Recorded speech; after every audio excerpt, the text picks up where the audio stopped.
surtout travaillé au Rwanda. On m'a donné cette opportunité de travailler là-bas.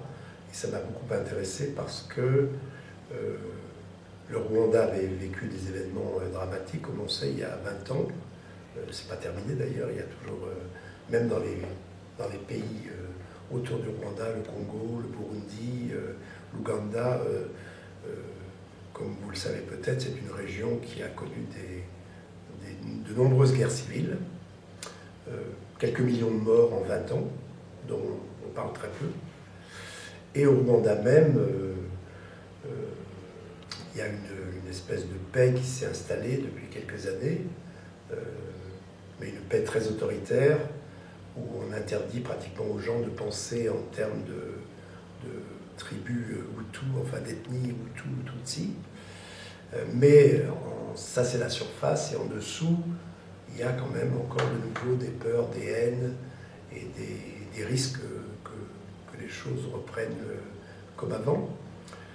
Donc je suis allé là-bas et j'ai formé à la thérapie sociale des représentants de la société civile, c'est-à-dire des universitaires, des gens des hôpitaux, des syndicats, des ONG, enfin beaucoup de gens. Et ça a été ma première expérience là-bas au Rwanda, qui m'a appris beaucoup de choses sur ce qui s'était passé évidemment, et puis où j'ai essayé de donner aux gens des outils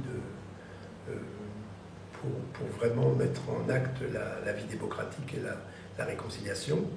Et puis maintenant, je forme des gens qui vont à leur tour former dans les villages et créer des groupes de rencontres et de travail entre des gens qui sont sortis de prison parce qu'ils avaient ils avaient participé au génocide, et des rescapés dans des villages où ces gens-là sont obligés de vivre ensemble et où ils doivent même discuter de la restitution des biens, de l'indemnisation, et puis vraiment, oui, vraiment vivre ensemble. Et donc c'est très passionnant de voir comment les gens peuvent d'abord commencer à parler de ce qu'ils ont fait, de ce qu'ils ont vécu, de leurs responsabilités, retrouver les traces vraiment en eux-mêmes de tout ce qui s'est passé, et puis arriver à retrouver justement le chemin de la réconciliation. C'est un peu comme quand on travaille en thérapie sociale, on ne fait pas en sorte que les gens puissent parler de choses difficiles tant qu'il n'y a pas création d'une confiance entre eux. Donc on fait en sorte que les gens puissent parler de leurs inquiétudes, de leurs peurs, de leurs angoisses, et découvrent en fait qu'ils ont ça en commun, qu'ils ont des émotions en commun, et c'est à partir de ce sentiment de communauté qu'ils ont, qu'ils peuvent aborder les questions difficiles, ce qui s'est passé, ce qui a été fait, etc. Et qu'il y a un pardon à ce moment-là qui est possible. J'avais été très frappé d'une expérience que j'avais eue en Palestine et en Israël, où j'avais réuni des groupes palestiniens, des groupes israéliens, qui étaient très antagonistes, où les Palestiniens accusaient les Israéliens et leur disaient « mais vous êtes tous des tueurs, vous êtes des killers ». Et il y a eu un moment décisif quand, je le raconte parce que c'est très significatif, un moment quand un Palestinien a dit à ces Israéliens pour moi maintenant vous êtes toujours des adversaires, des gens que je dois combattre, mais vous êtes des êtres humains. Créer un rapprochement, une fraternité qui permet après de parler des problèmes concrets qui les opposent. Et si vous voulez, c'est ça la thérapie sociale, c'est vraiment, partout où je l'ai pratiqué, c'est comment on peut arriver à des conflits, parce que les conflits font partie de la vie, les conflits sont nécessaires, on n'a pas tous le même pouvoir, les mêmes objectifs, la même histoire, donc les conflits font partie de la vie, surtout dans une époque comme la nôtre, qui est une époque de désordre, où les choses ne coulent pas de source. Mais ces conflits sont, je dirais, faussés, gâtés par la violence, par la vision diabolisée des autres, la vision oui, une vision fausse qui fait de l'autre, encore une fois, un inférieur, un démon. Un homme qui raconte que quand il était enfant, il avait 12 ans je crois, on lui a demandé de tuer des enfants plus petits avec un sabre. Il a pris un sabre et il a coupé les têtes des enfants. Et il raconte ça à tout le monde et il explique. Il explique ce qui s'est passé, la peur qu'il avait, pourquoi il a obéi aux adultes. Et à ce moment-là, il y a une compréhension qui naît, c'est-à-dire il n'est plus vu comme le monstre qui a été en prison parce qu'il a commis des actes horribles, il est vu comme soi-même. Les gens se disent, mais peut-être que si j'avais été à sa place, peut-être que moi aussi j'aurais fait la même chose. Et donc ça crée une espèce de compréhension où les gens ne se voient plus comme victimes et bourreaux, mais se voient comme unis dans une histoire commune, une histoire de souffrance, une histoire de malentendus, où chacun aurait pu être à la place de l'autre. Les bourreaux auraient pu être victimes, les victimes auraient pu être bourreaux. Et ça permet justement de créer des liens, puis ensuite de parler des problèmes, c'est-à-dire dire les indemnisations, comment elles vont se passer, s'il n'y a pas d'argent, des journées de travail, etc. On parle des vrais problèmes, ou comment on va même créer ensemble une coopérative, parce qu'on est dans un village, et pour que le village se développe, il faut créer une coopérative avec des machines, avec des choses comme ça, des outils en commun. Et donc on peut parler de ça, on peut en discuter. On n'est pas tout puissant quand on fait ce travail à changer soi-même le monde. On peut pas. D'abord, on ne change pas les gens, on ne change pas les autres. On peut simplement créer les conditions pour qu'il y ait des changements et après les gens sont libres de mettre en place les changements dont ils ont besoin. Donc il y a quelque chose quand même qui fonctionne, c'est quand même cette création de fraternité dont je parlais et ce lien qui naît entre les gens parce qu'ils découvrent qu'ils sont des êtres faillibles tous, alors qu'ils ne savent pas au départ. Au départ, on a cette idée, par exemple, qu'on est quelqu'un de bien et qu'on a quelqu'un de mauvais en face de soi, et on fait cette découverte que, d'ailleurs, des psychanalystes autrefois ont fait, comme Mélanie Klein, c'est que l'être humain, en lui, une part de haine, de peur et une part d'amour, et que ce qui va faire penser la balance plutôt d'un côté que de l'autre, c'est l'environnement. Et donc il s'agit de créer des environnements qui favorisent plutôt les tendances humaines qui existent à la coopération, à la compréhension de l'autre, au lien, plutôt que de favoriser ces tendances qui créent de la peur et de la haine.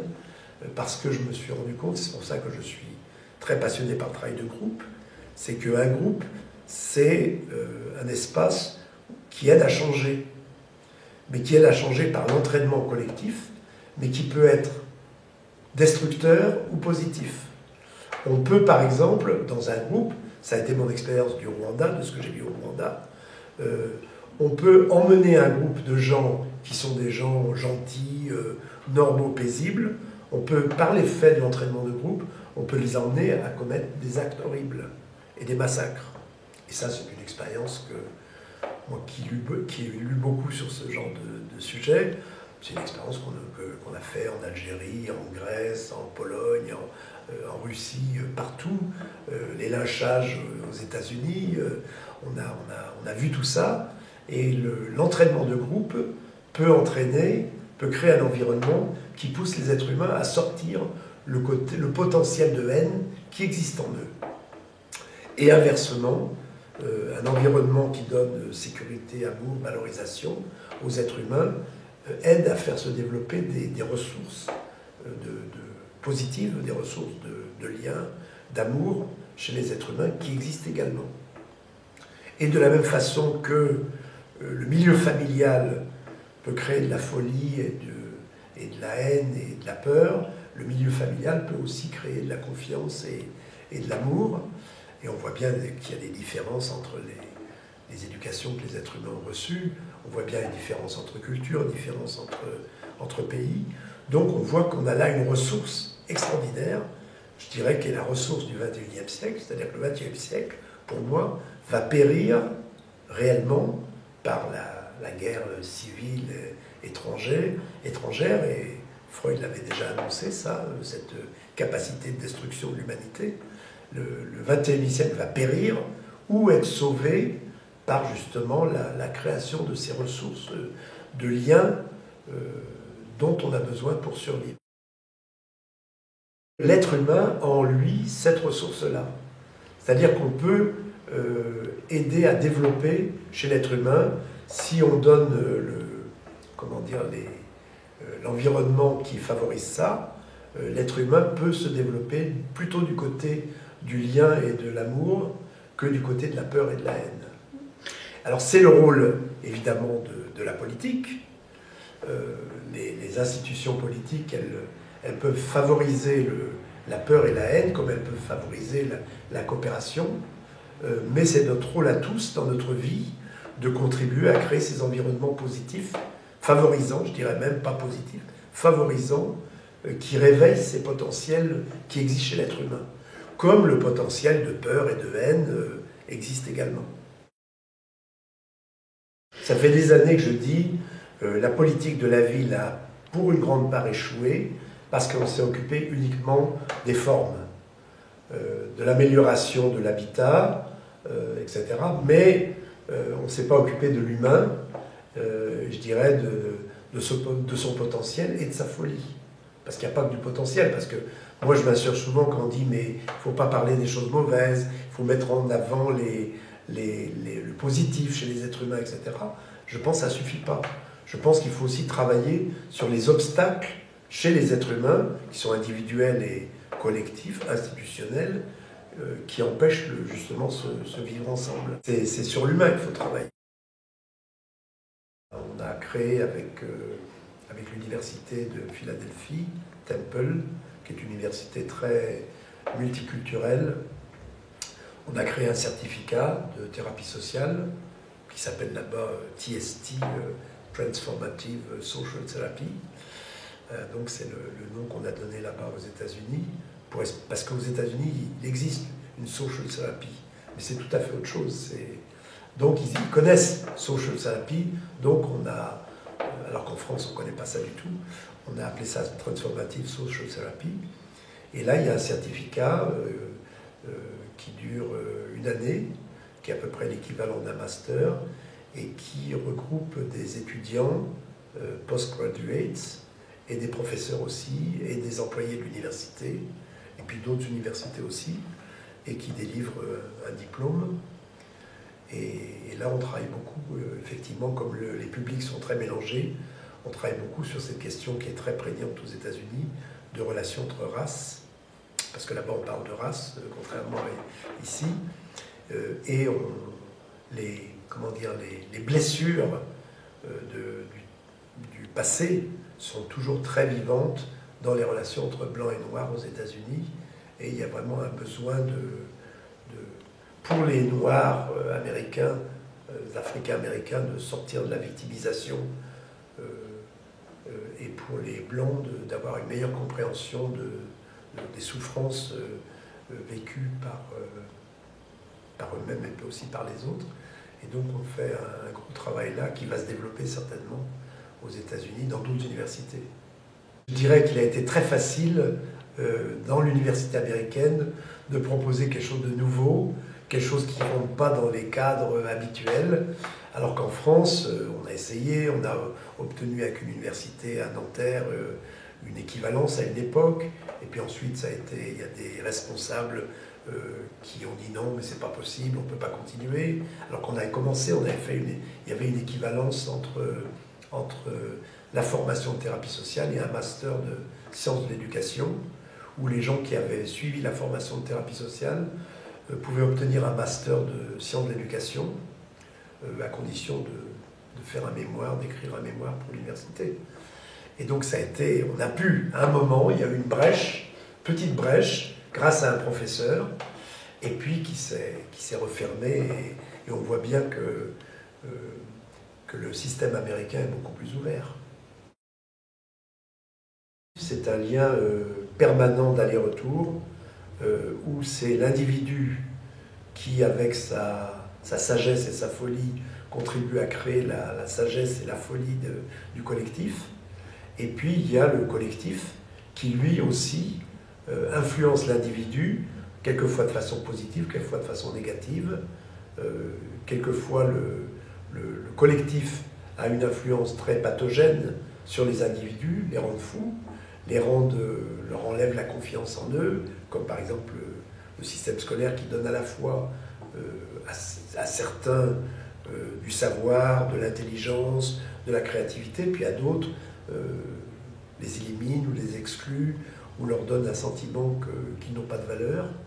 Et donc il y a pour moi un aller-retour permanent et on ne peut pas se contenter pour moi de travailler uniquement sur les structures, sur les institutions et les changer pour les rendre par exemple plus justes et plus égalitaires. Et on ne peut pas travailler non plus uniquement avec les individus, avec l'espoir que si les individus changent, le monde va changer. Je pense que ce sont deux erreurs qui ont été commises au XXe siècle. La première erreur, ça a été le communisme. La deuxième, ça a été tous les mouvements de développement personnel, où à chaque fois, on a oublié l'interaction entre le collectif et l'individuel.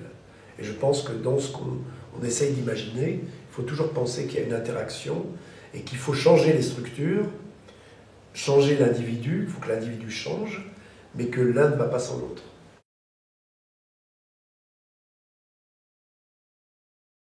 Ce qui me paraît intéressant, c'est de travailler sur les obstacles qui empêchent justement cette créativité, qui empêchent le lien avec les autres. Il y a un certain nombre d'obstacles qui sont des obstacles individuels, mais qui sont aussi des obstacles institutionnels. Donc si on veut changer les choses, à mon avis, il faut travailler sur les obstacles. Il faut travailler sur les obstacles individuels qui sont liés à l'histoire de la personne, familiale, comme on fait d'ailleurs dans les psychothérapies.